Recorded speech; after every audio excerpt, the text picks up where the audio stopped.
organisés, donc voilà, qui se sont vus repasser devant. Donc vraiment, on peut parler d'émotion sur tous les terrains d'Afrique.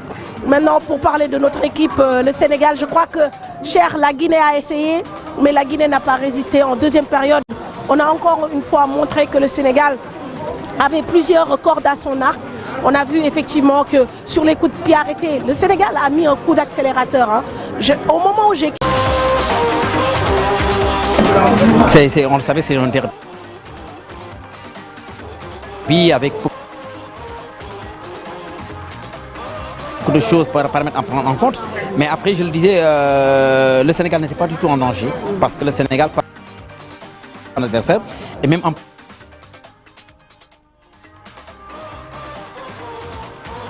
les gens sont émoussés et ça donne des possibilités. Et je pense qu'également les coups de pied arrêtés, ça fait partie du football. Et là, sur une première action, un coup de pied arrêté à Ablaye Seck, que je félicite au passage, qui a été très bon et même d'ailleurs qui a été désigné homme du match tout à l'heure. Qui ne déçoit pas souvent en équipe nationale. Qui ne soit pas, qui est un tout petit peu dans la continuité de ce que fait l'équipe. Et ça me rejoint un tout petit peu dans mon analyse des choses. Je disais tantôt que, en fait, le Sénégal a des joueurs interchangeables. C'est-à-dire que forcément, il faut 11 jours pour jouer, mais les autres, je ne les appelle pas des remplaçants, c'est dépendant en réalité. Et je pense qu'il a été à la hauteur de ce qu'on attendait. Après, derrière, le Sénégal a déroulé le rouleau compresseur avec les entrées de Elimane un tout petit peu dans la provocation, eux. Et voilà, finalement, il met ce but qu'une permet finalement de remporter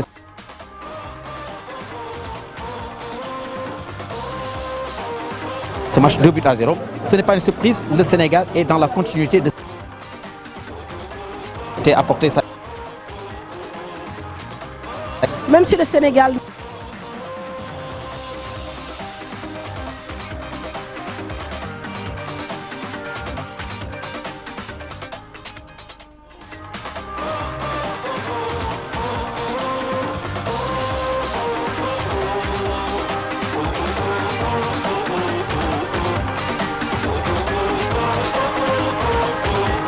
Il pêche un tout petit peu sur les relances en tenant le ballon très longtemps. Bon, après derrière, c'est sans gravité hein, pour l'équipe du Sénégal, puisqu'il y a Edouard Mendy, il y a les autres qui essaient en tout cas de faire le rôle. Mais il va falloir rapidement se remettre, disons, dans le bain et revenir en tout cas pour continuer ce que nous avons fait jusqu'ici.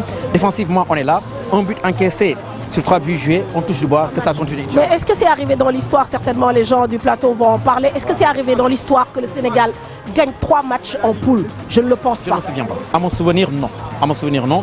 Toutes les dernières Coupes d'Afrique que nous avons eu à jouer, soit on signe une victoire, une défaite, un match nul, parfois des matchs nuls ça et là, mais 3 matchs, 3 victoires en match de poule. Il va falloir vraiment revoir l'histoire pour se rendre compte. Mais dans l'histoire du football moderne, j'espère que ce n'est pas encore arrivé. Voilà, donc on s'en félicite et puis comme je dis tantôt, on touche du bois. Ceci est, disons, le fruit d'un travail qui a été fait par la fédération, par, disons, l'ensemble, le staff aussi, mais l'ensemble des formateurs qui sont là. Et le Sénégal est dans la continuité. Et comme je disais tantôt,